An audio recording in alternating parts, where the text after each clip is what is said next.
Okay, well, I'm using this new platform. It's kind of hard to see sometimes when I'm recording or not, but I guess I do the best that I can. Um, what's the point of education? The point of education is to make humans free. But what do we mean by free? Free in the sense of being liberated from prejudice. And so learning to think critically is very important for that because you learn to subject your own beliefs to critical analysis. Um, and a big part of that is trying to anticipate how other people could knock down your arguments, uh, summarizing opposing viewpoints. For example, I do a lot of thinking and reading and writing about history, but I don't want to get so wrapped up in my own viewpoint that I can't think, how could somebody knock this down? How could somebody critique this? So the ability to self-critique and to summarize the opposing points of view and to be able to recognize flaws. And I think too often that we cling to our position like sports teams, and it's unfortunate.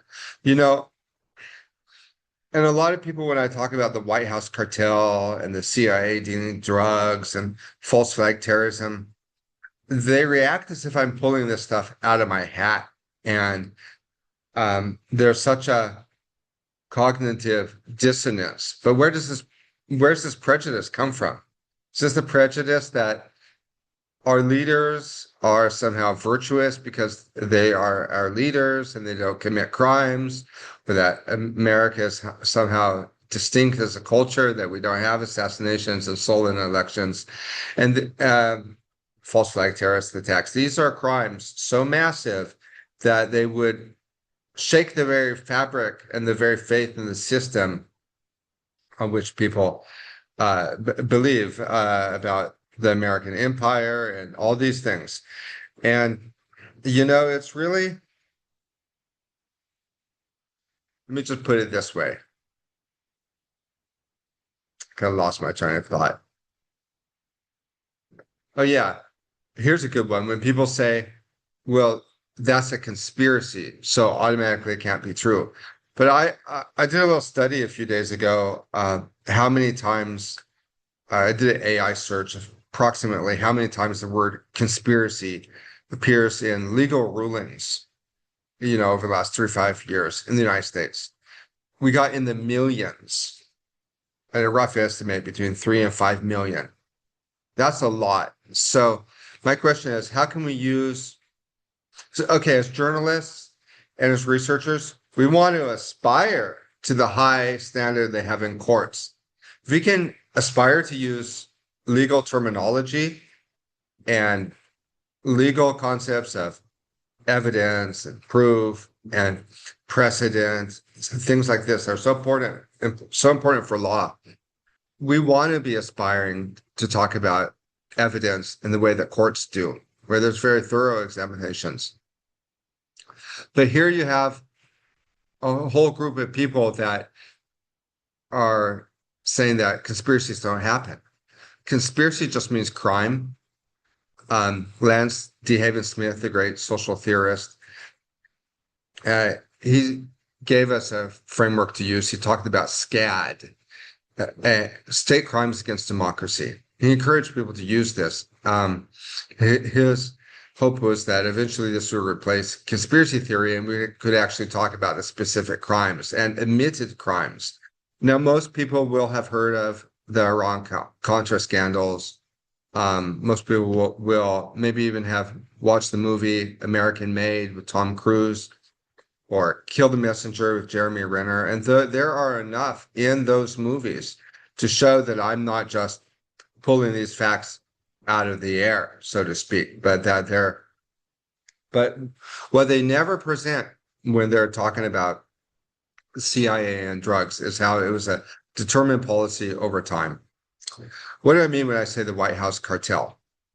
Um, we're talking about a period from roughly 1980 to 2007, where the White House was the base of operations.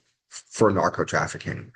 And people will say, well, then why do they fight drugs? Well, it's very simple. The DEA and the FBI, they go after drug dealers at home and abroad that threaten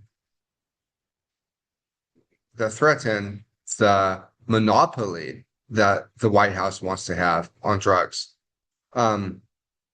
Just like in the heyday of the Colombian cartels, you had the Cali cartel working with the Fiscalia of Colombia, and even by extension and indirectly working with the DEA to capture Pablo Escobar and put it into the Medellin cartel.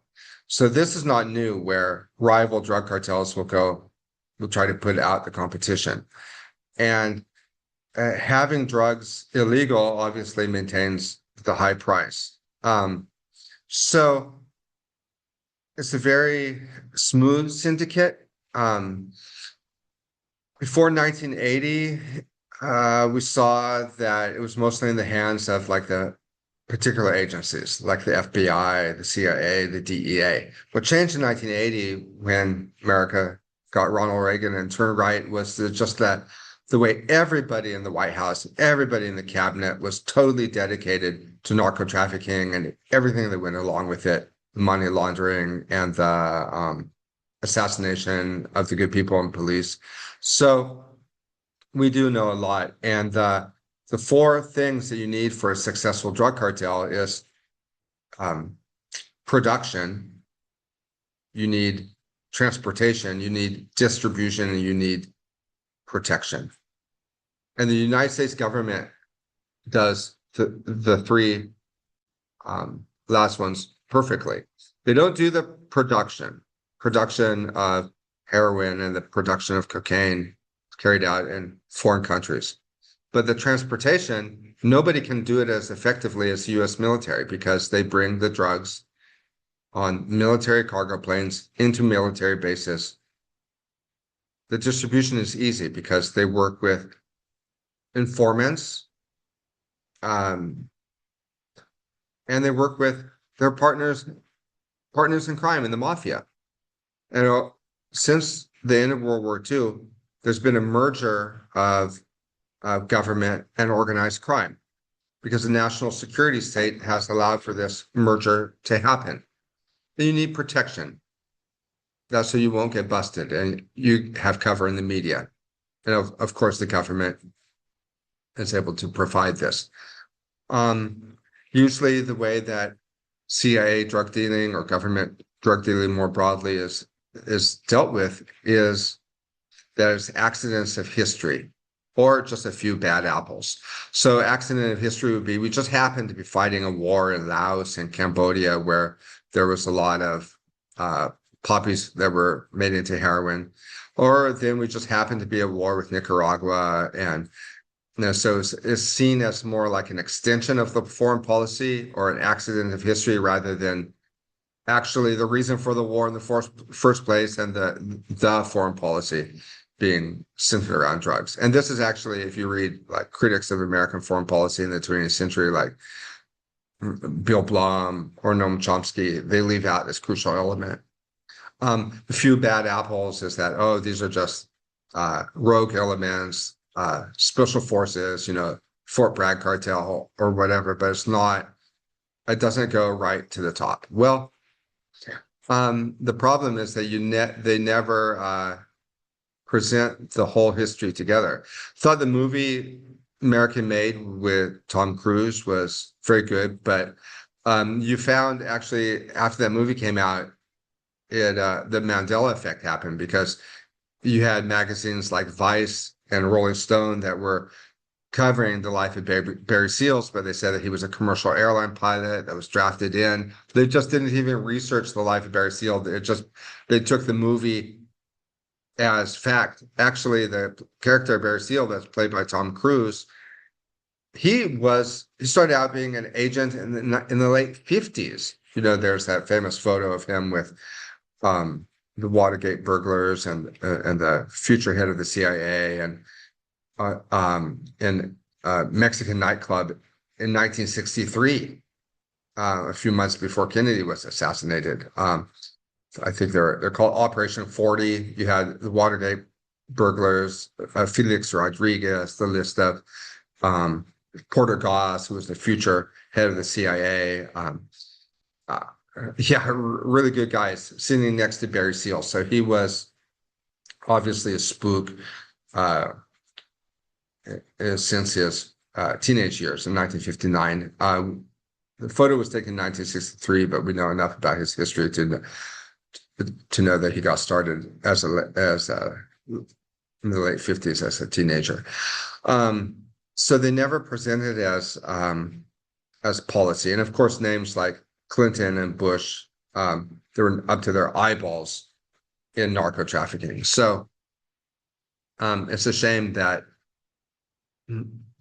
this theme hasn't been addressed more squarely, and we haven't been able to have a national conversation about it. The cat just jumped out the window because of everything that flows from it, the false flag terrorism, the money laundering. So a lot of what we know comes from court cases that have been brought against the government by the good people in government that found out about it and wanted to tell the world. People like Terry Reid.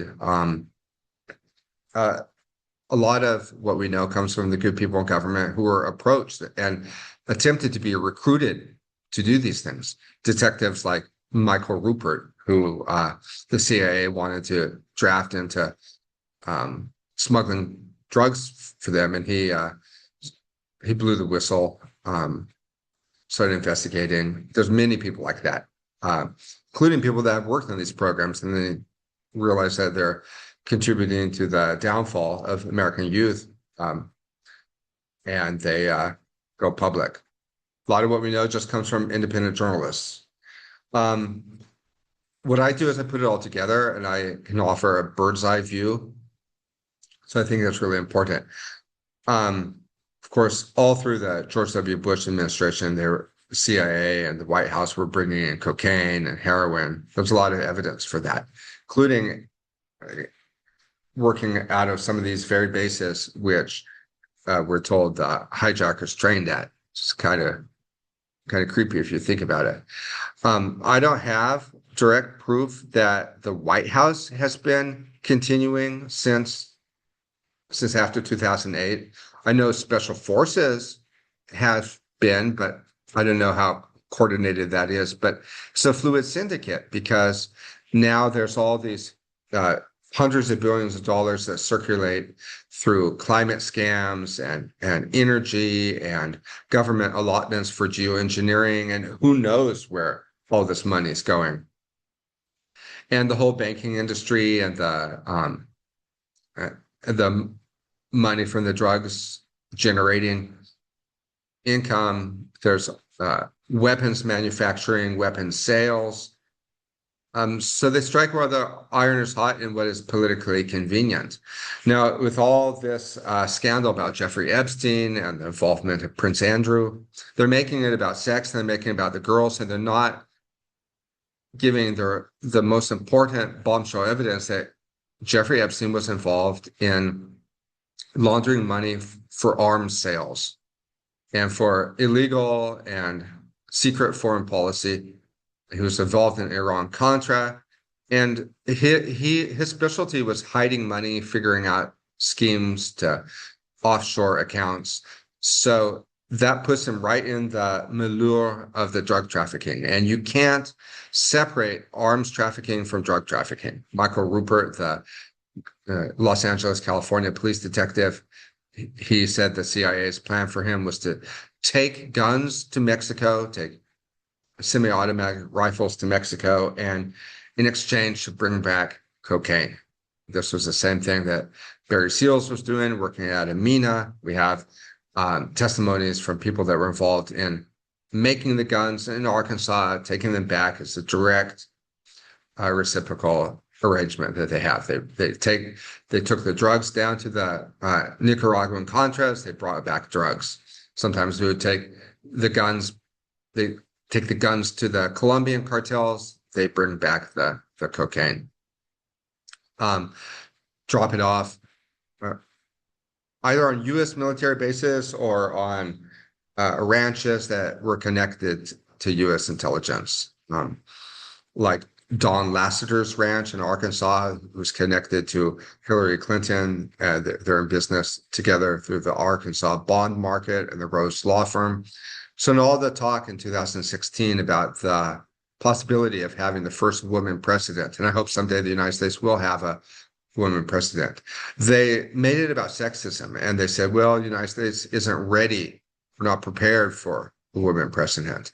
But there was no conversation about what it meant and what it implied to have the first woman running for president outside of a primary campaign, who was connected to narco trafficking, money laundering, and assassination of the good people in government, assassination of anti-narcotic groups. So this is very telling also that they have made it about girls as far as Prince Andrew goes. And the media is at a loss to explain Prince Andrew's relationship with Jeffrey Epstein because they don't want to talk about the arms trafficking. Prince Andrew was the official arms trafficker for the UK royal family. That's why he was in Afghanistan, sending emails from Afghanistan to Jeffrey Epstein. But that would go too far because that would undermine faith in the very system of the liberal values that we apparently hold on to. And Buckingham Palace is also a center for narco trafficking, just like the White House was, probably still is. So this is also the context that we need when if we're gonna truthfully evaluate U.S. actions in Venezuela, we need to talk about the more sinister and far-reaching narco trafficking of past presidents. And even though Bill Clinton and the Bush family aren't really involved in politics, from behind the scenes, they still are. They have enormous power in American political life. And just the fact that you have these narco traffickers walking around and there's no accountability, that also is a very, it tells us a lot about the state of society. In the movie Run All Night with Liam Neeson, it's about a guy who used to be a narco trafficker in New York City, but now he's a respectable business owner. But he still has to keep the thugs around because he never knows he still has to pay off policemen. So he never knows when his whole life is going to catch up with him. And the United States actually has a very interesting way of defining who is a narco trafficker, and where they're prosecuting the competition. It's not just the people that are involved in handling the cocaine and bringing it in. It's anybody who offers any kind of financial or intellectual support. So that would actually qualify most of the Congress and the Senate and most of the U.S. agencies as narco trafficking. But when I speak of the White House cartel, I actually mean that they're very, very directly involved in it.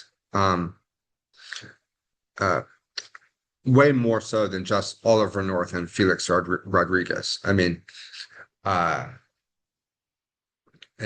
everything about the Reagan White House and then the Bush White House later, they were up to their eyeballs in narco trafficking. And a lot of those people, even before 1980, but when the narco trafficking was mostly centered around these agencies like the FBI, the CIA. If you want to get into the weeds and know just how much they were and what roles the different people in the White House played with narco trafficking over the years, suggest reading the book Burying the Boys by Daniel Hopsicker. And you'll see, I'm not exaggerating, it's all true. There's enough though in the movie American Made with Tom Cruise or Kill the Messenger with Jeremy Renner and Andy Garcia to know that, yeah, they were doing this. And, or even that, what was that movie with Gibson, Robert Downey Jr.? Yeah, Air America, where they were drug pilots for the CIA back in Vietnam. Uh-huh. Um, where my critique is different is I see it much the drug trafficking is much more systemic, much more a part of American foreign policy